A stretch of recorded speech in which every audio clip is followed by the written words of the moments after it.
Club Candy. Chapter 3. Kool-Aid. That evening, Joe came home wearing the silence of the docks like a shroud. It was a heavy, suffocating garment, and it clung to him, muffling the sound of his own footfalls, creating a pocket of dead air around him that Eleanor knew better than to try and penetrate. She saw the new tension in the coiled muscles of his shoulders, the way his eyes skated past hers, refusing to meet her gaze. She felt a cold knot of dread tighten in the pit of her stomach. She served him his dinner of black-eyed peas and cornbread, and they ate with the children's innocent, oblivious chatter filling the space between them, a fragile, trembling bridge over a chasm of unspoken words. Later, when the children were asleep, their breathing a soft, rhythmic tide in the small, crowded apartment, she lay beside him in the dark. The heat of his body was a familiar comfort, but the stillness in him was foreign, a wall of stone she could not seem to breach. She knew he was wrestling with demons she could not see, demons born in the harsh, unforgiving world beyond their front door, a world that was now, she feared, inside their home. And she knew, with an absolute certainty that cut her to the bone, that her own private war against the family's want was a fight she would have to wage on her own terms, with her own weapons.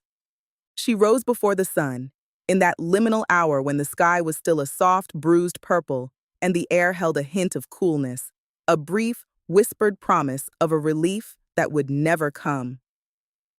In the quiet of her kitchen, the world felt manageable.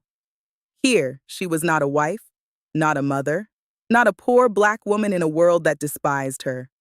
Here, she was a creator. Here, she was in control. Her eyes fell on the small, flimsy packet of Kool-Aid powder on the shelf, cherry red.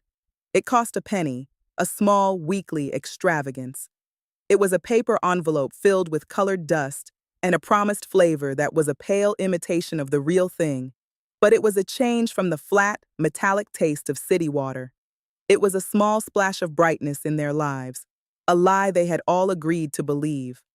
An idea, faint as a whisper, audacious as a prayer, began to form in the crucible of her mind. It was born of the memory of her children's longing, of the newspaper advertisement that had promised a world they could not enter, of the nickel she did not have. It was an idea so simple, so elemental, that it made her breath catch in her throat. She moved with the quiet, deliberate purpose of a priestess preparing a ritual. From the cupboard, she took the metal ice cube tray, its surface cool and impassive against her fingertips. She filled a pitcher with water, the sound a gentle splash in the pre-dawn stillness. Then, she tore open the packet of Kool-Aid. The red powder fell into the water, a sudden, vibrant cloud, a plume of impossible color that swirled and danced, turning the clear, honest liquid into a jewel-toned elixir. The sweet, chemical scent of cherry, a fragrance that was both artificial and deeply, powerfully nostalgic, filled the small kitchen. This was the first step in alchemy, turning the mundane into the magical, turning water into a child's wine. She stirred it slowly, methodically, watching the last of the crimson crystals dissolve, the color deepening to a rich, sinful red. She poured the liquid carefully into the 16 square compartments of the ice tray, a dozen and a half small, shimmering pools of promise. But it needed something more, a handle, a way for a small, eager hand to hold onto the coldness without it biting back. Her eyes scanned the kitchen, a general surveying her arsenal. A box of toothpicks sat on the shelf, too small, too flimsy. They would snap beneath the ice, a promise broken. She needed something with more substance, a little more strength. Her gaze fell upon the wooden matches in a small glass jar by the stove. She took one out, struck it against the side of the box, and blew it out immediately, the brief, sulphurous flare of light illuminating her focused, determined expression. She snapped the burnt, blackened head off with her thumbnail, leaving a clean, small stick of pale, naked wood. It would have to do. It was an imperfect solution, but it was hers. She broke a dozen and a half more matchsticks, her movements precise and economical. Then, one by one, she stood a stick in the center of each red pool. They listed to the side, leaning like a company of tired, drunken soldiers. She patiently, gently righted them, her touch as delicate as a surgeon's, until they all stood more or less upright, a tiny, skeletal forest in a sea of red. With the care of a scientist handling a precious, volatile experiment, she opened the door to the icebox and slid the tray onto the metal rack. As she closed the door, she felt a thrill of anticipation, a sense of having set in motion something profound. It was a small, secret act of creation, a quiet rebellion waged with sugar, water, and fire.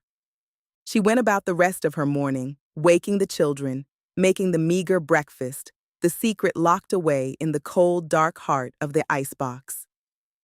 When the sun was high and the heat had begun its relentless, brutal assault, the children grew restless, their earlier energy sapped, the familiar whining litany of boredom and thirst beginning to fill the hot, stagnant air. "Mama, I'm hot," whined the youngest, her face a mask of sweaty misery. "Can't we do nothing?" Joey complained, kicking listlessly at the leg of the scarred kitchen table. Eleanor said nothing. She simply went to the icebox and opened the door. She pulled out the tray. The alchemy was complete. The red liquid was now solid, a dozen and a half small, glistening crimson gems. The matchsticks were frozen firmly in place, transformed into sturdy, reliable handles. She popped one out, the sound a satisfying, decisive crack. It was a perfect, miniature block of frozen red, a rough-hewn jewel. Not a popsicle from the store. It was something else, something new, something born of her own hands, her own mind, her own indomitable will. She handed it to the youngest, whose eyes widened in disbelief. He touched his tongue to the surface, a tentative, exploratory lick, and then a slow, beatific smile spread across his face, a smile of pure, unadulterated joy that was a prayer answered. One by one, she handed them out. The children fell silent, their attention completely, utterly absorbed by the cold, sweet treasure in their hands. They sat on the front stoop, a silent, reverent congregation, the red juice dripping down their chins and staining their shirts, proof of their communion. For a few precious, holy moments, the heat did not matter. The poverty did not matter. The longing was forgotten, replaced by the simple, overwhelming fact of the sweetness. Eleanor watched them, a feeling of profound, almost dizzying satisfaction washing over her. It wasn't just a frozen treat. It was a victory. She had not just frozen Kool-Aid in an ice tray. She had captured a moment of joy. She had taken the bitterness of their want, and through some strange and wonderful alchemy of love and ingenuity, had transformed it into a taste of sweetness. She had performed a miracle, and she had done it herself. Next episode, Chapter 4. The Word Spreads.